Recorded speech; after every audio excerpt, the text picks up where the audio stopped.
Ad-daimul karim. Allah Taala daim бар zat. Ал эч качан жок болбойт.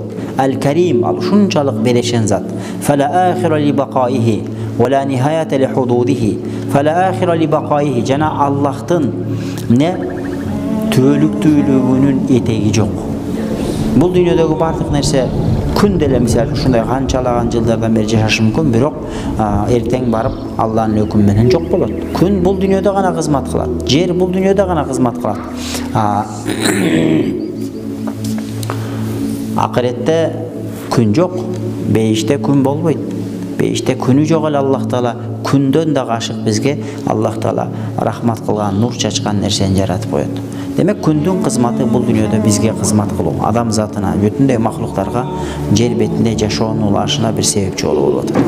Ошондуктан Аллах Таала дайым түбөлүктүү зат, Аллах Таала эч качан жок болбойт деп ишенебиз. Вала нихаята ли худудихи. Аллах бар, Аллахтын заты бар, Аллахтын сыпаттары бар деп ишенебиз. Аллахтын затын башталышы этеги жок. Мисалы үчүн мына биздин затыбыз могул жерден башталса, могул жерден бүтөт. Бул жерден башталса, бул жерден бүтөт. Аллахтын заты бар, Алланын заты, анын башталышы жок, этеги жок. Анткени биз размерге сыябыз. Бизди Аллах Таала ушундай размерге салып койгон, калыпка салып койгон.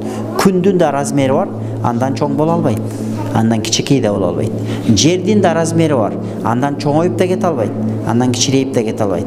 Бардык нерсенин размери бар. Мына сенин ар бир адамдын өзүнүн размери бар. Кээ бир адамдын өзүнө койсо кичирейип алгысы келет. Кээ бир адамдын өзүнө койсо дөө болуп алгысы келет. Бирок сен кимсиң? Сен махлуксуң, сен алсызсың. Сени башкарып аткан бирөө бар. Ошон үчүн сен каалаба сенде ошол нерсе болуп атат. Сен каалаба чачыңа ак түшүп атат. Каалаба кебетеңе бырыш түшүп атат.